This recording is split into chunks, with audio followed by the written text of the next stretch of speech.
atong daygon himayaw ng ngalan sa atong Ginoong Hesukristo karon ug sa tanang panahon. Umari ka o Hesus, uban ni kami sa among pagpamalandong, pagbusog sa among kaugalingon, pinaagi sa imong buhi ug balaan nga pulong. Marcos kapitulo 9 bersikulo 40, miingon si Hesus nga ayaw ninyo badlo nga ang tao nga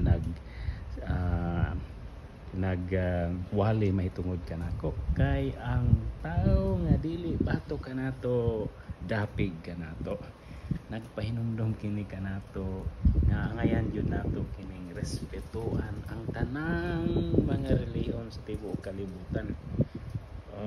Kay dunag yapoy plano ang Ginoo para nila, at least gisangyaw nila ang maayong balita sa kaluwasan, bisan pa man og duna sila'y tawhanon kalibutanon nga mga tinguha.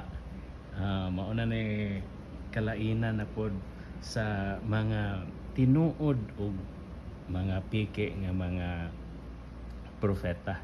Ingon si Pablo sa iyang sulat ngadto sa taga Filipos kapitulo 1 bersikulo 18 nga nalipay gyapon ko sa inyong mga taho sa akong nahibaluan nga daghan ang mga tao nga nagsangyaw mahitungod sa nabanhawng Kristo, ang uban ang hinungdan tungod sa ilang kasina, ang uban tungod sa ilang rivalry lang yun, gusto lang yun magpakipagkompetensya, gusto lang yun og makiglales.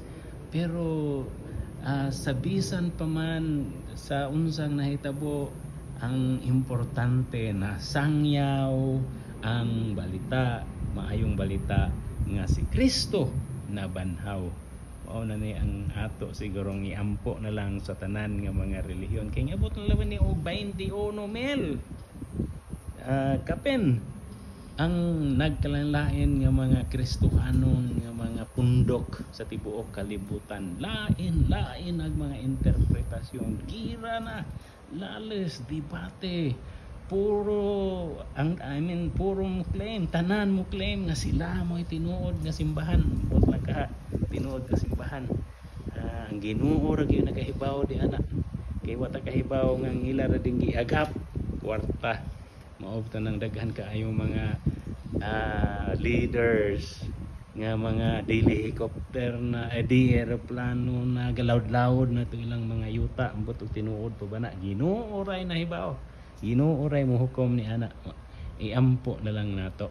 Basta ang ato diani respetoan nato ang tanan pagtuo, ang tanan nga mga tao nga dunay pagtuo sa Ginoo. Importante duna sila pagtuo, bahala na lang unsay grupo nga ilang ipunan.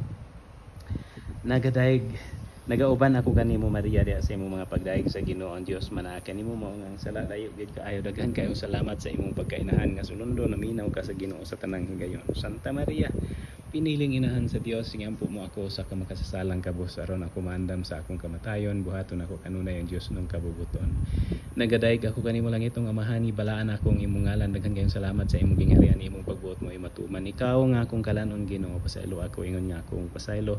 Daghan kayong salamat nga giway mo ako sa mga panulay, buntugon ko kanunay mga kaaway, kay mo man ang gingharian nagahom kang himaya hangtod sa kahangturan.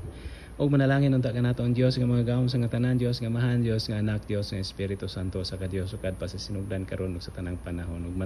Ug ang grasya sang itong Ginoong Hesukristo manahon ta kanatong tanan nga mga balaang katawhan sa Dios. Amen.